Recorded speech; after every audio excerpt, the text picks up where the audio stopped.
ओम शांति। आज 16 अक्टूबर 2023 के बाबा के अनमोल मधुर महावाक्य सुनेंगे।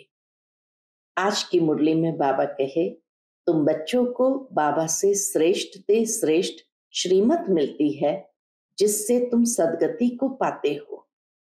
और ये श्रीमत है कि बच्चे, मुझ एक बाप को याद करो और सारी पुरानी दुनिया को भूल जाओ।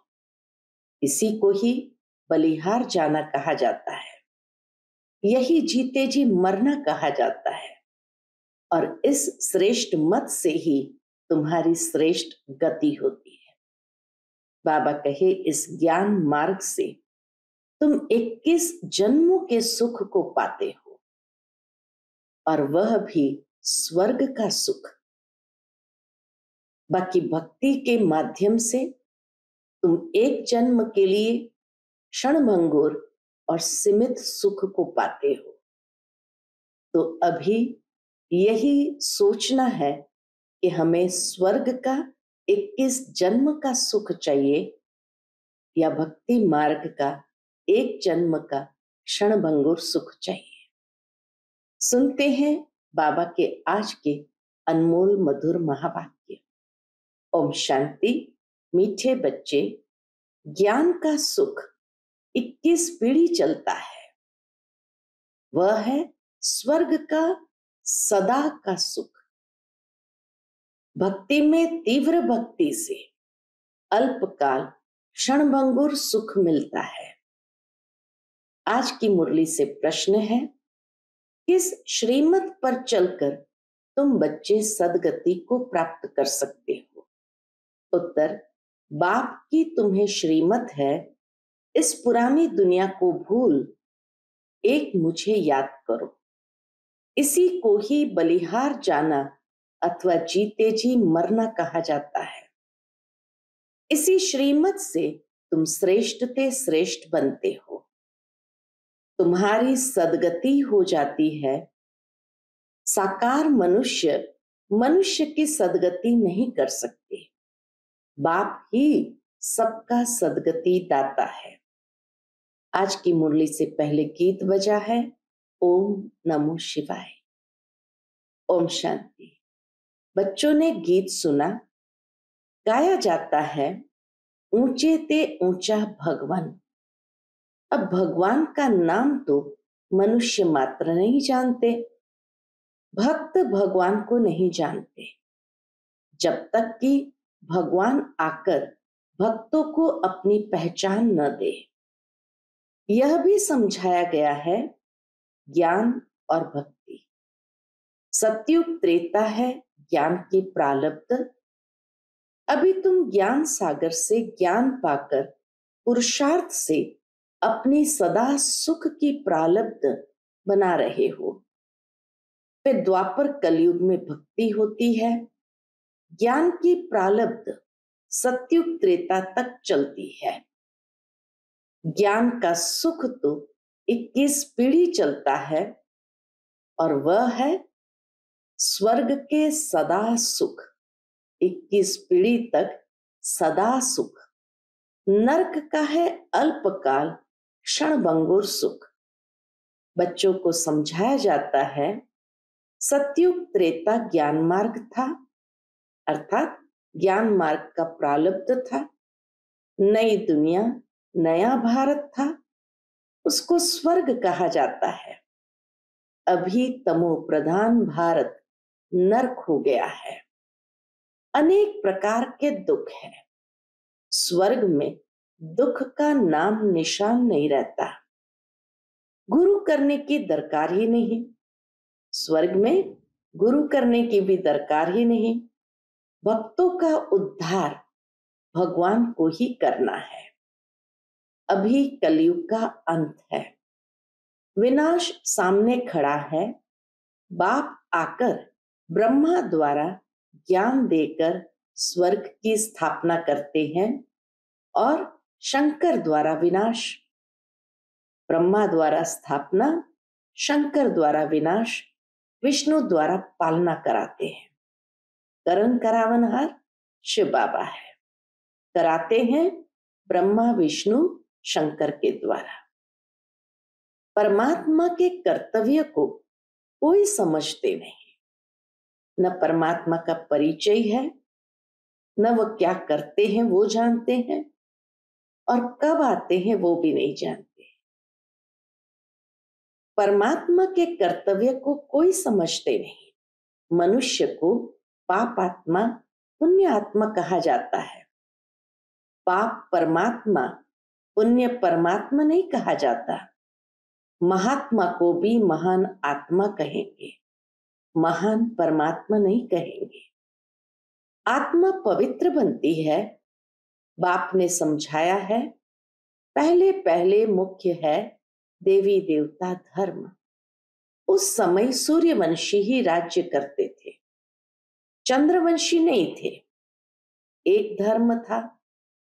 भारत में सोने चांदी के महल थे, हीरे जवाहरों से छतें दीवारें सब सजी हुई थी। भारत हीरे जैसा था। वही भारत अब कौड़ी मिसल बना है। बाप कहते हैं, मैं कल्प के अंत में सतयुग आदि के संगम पर आता हूं। भारत को माताओं द्वारा फिर से स्वर्ग बनाता हूं। यह है शिव शक्ति पांडव सेना। पांडवों की प्रीत किससे होती है? बाबा कहे, पांडवों की प्रीत एक बाप से है। उन्हों को बाप पढ़ाते हैं। शास्त्र आदि है सब भक्ति मार्ग की सामग्री। वह है भक्ति कल्ट। अभी बाप आकर सबको भक्ति का फल ज्ञान देते हैं, जिससे तुम सदगति में जाते हो। सदगति दाता सबका बाप एक ही है।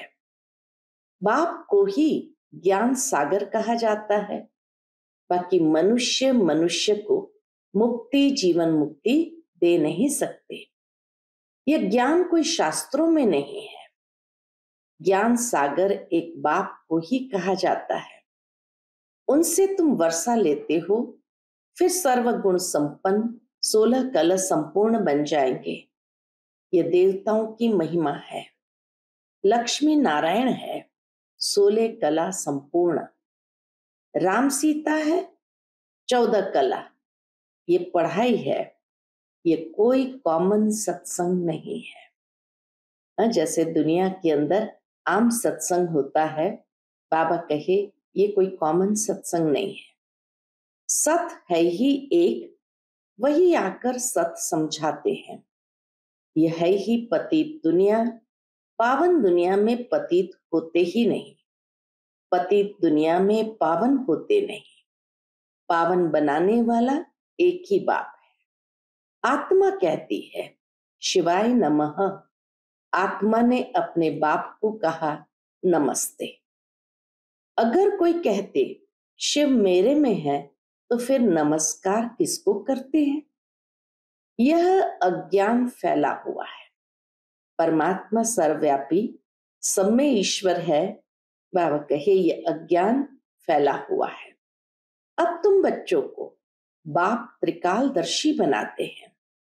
तुम जानते हो सब आत्माएं जहां रहती है वह है निर्वाण धाम, स्वीट होम।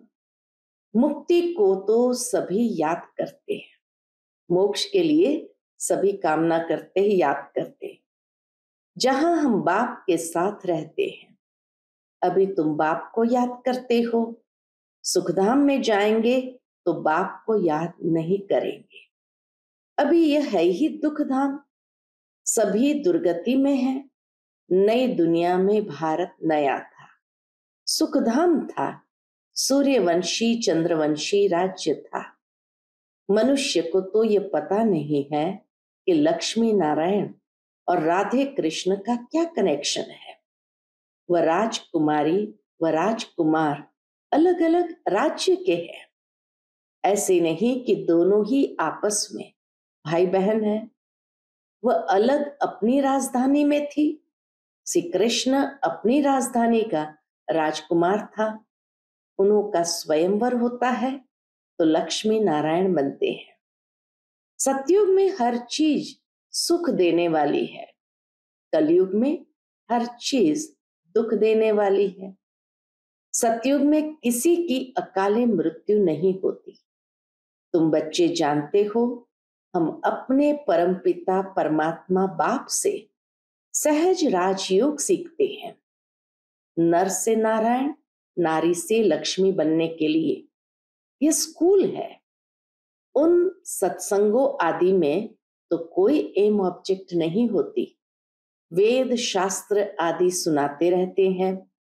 बाप के द्वारा तुम इस मनुष्य सृष्टि को अब जान गए हो।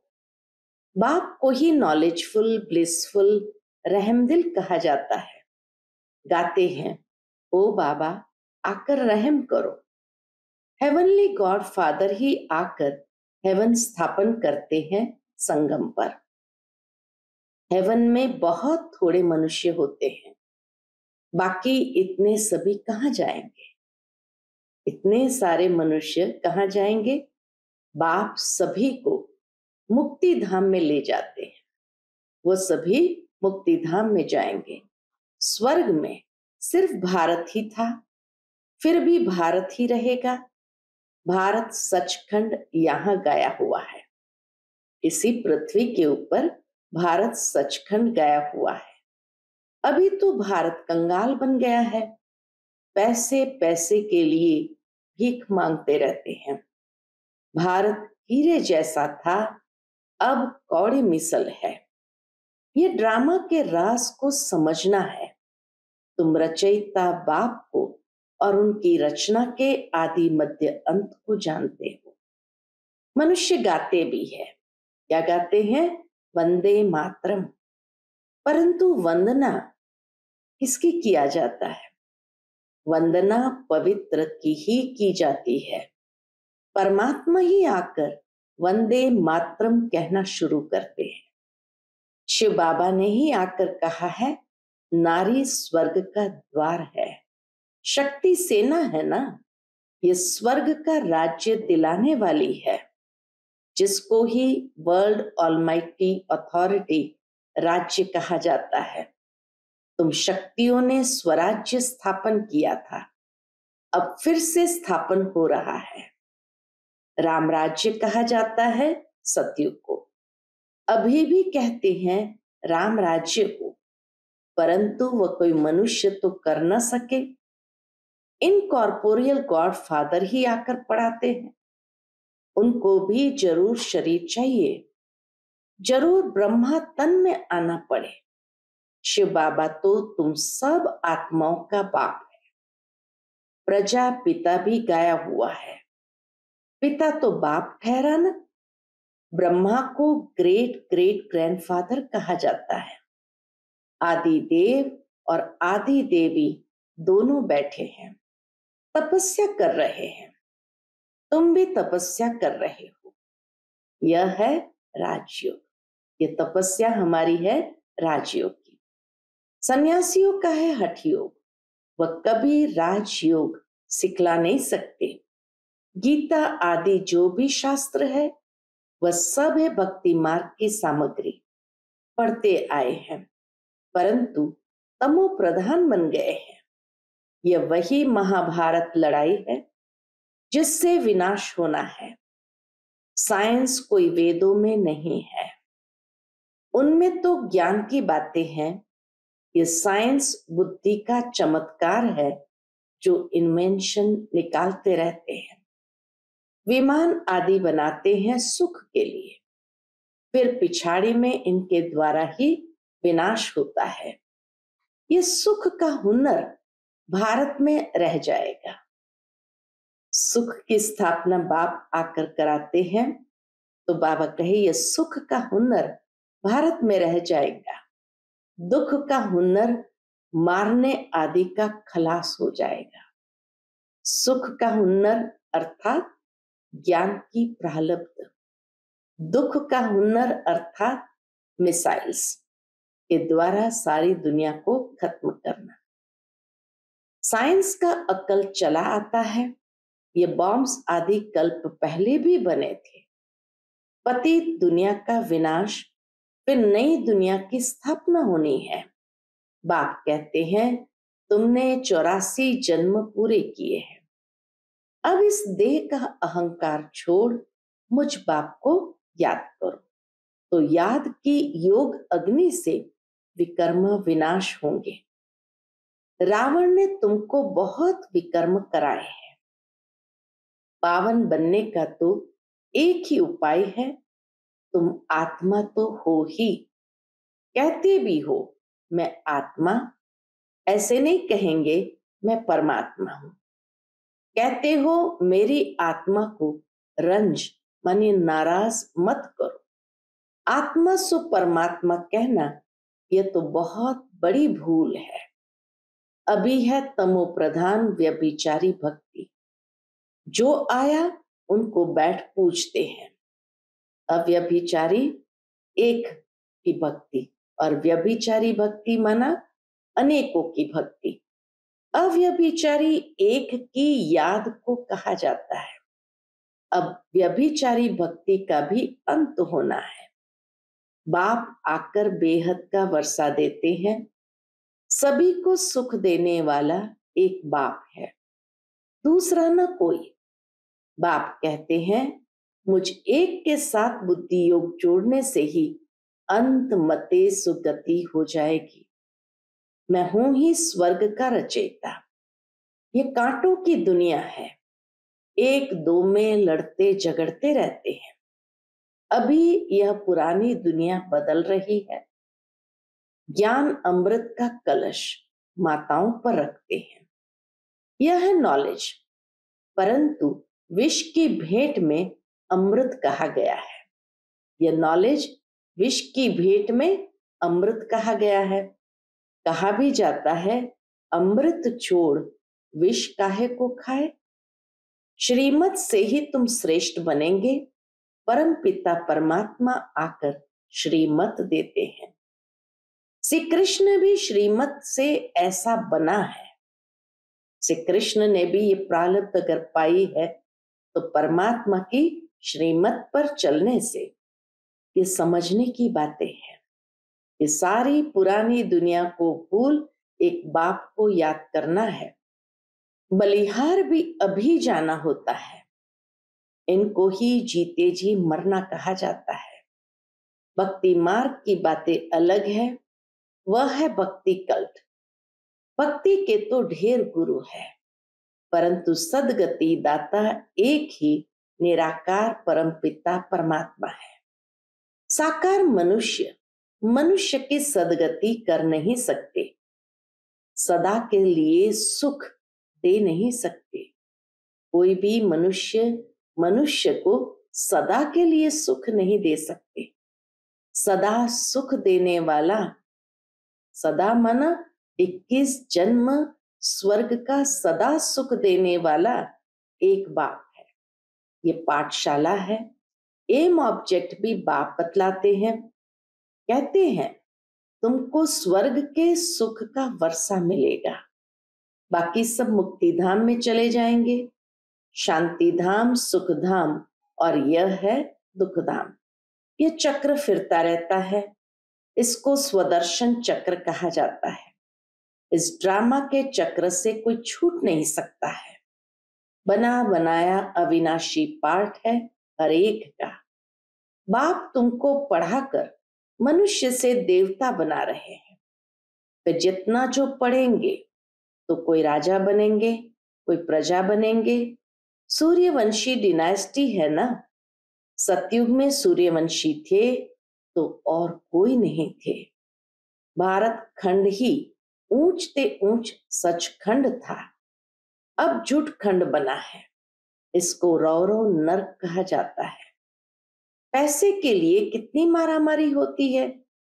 वहां तो कोई अप्राप्त वस्तु नहीं रहती जिसकी प्राप्ति के लिए कोई पाप करना पड़े।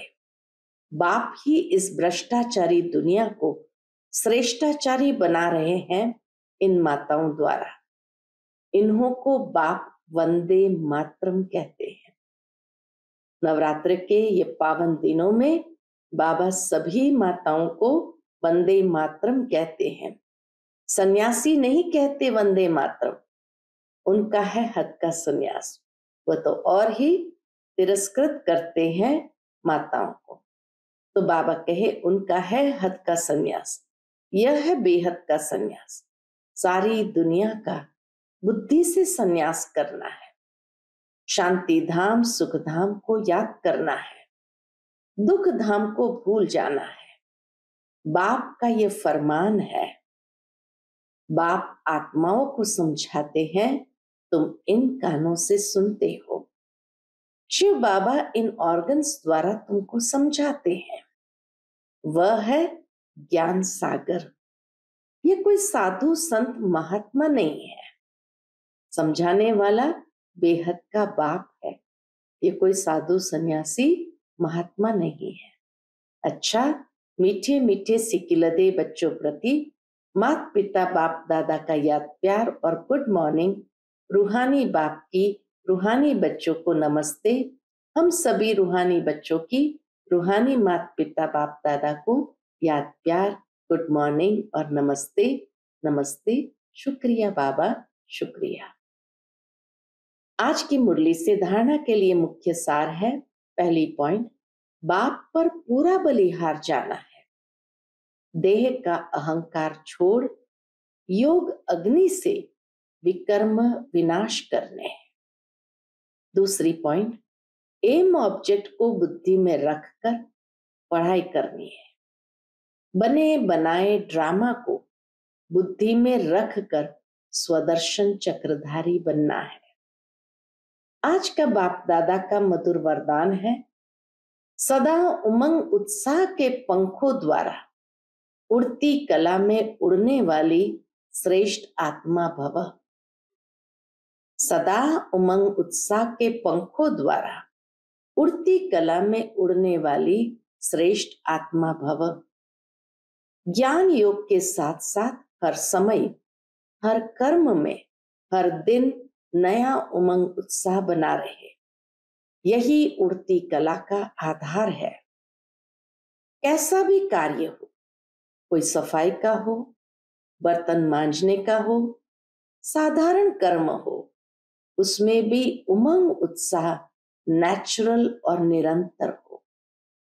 उड़ती कला वाली श्रेष्ठ आत्मा उमंग उत्साह के पंखों से सदा उड़ती रहेंगी। वह कभी कंफ्यूज नहीं होगी। छोटी छोटी बातों में थक कर रुकेगी नहीं।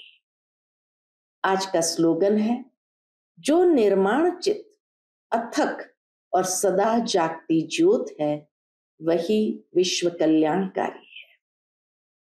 जो निर्माण चित्त अथक और सदा जागती ज्योत है, वही विश्व कल्याणकारी है। अच्छा, ओम शांति।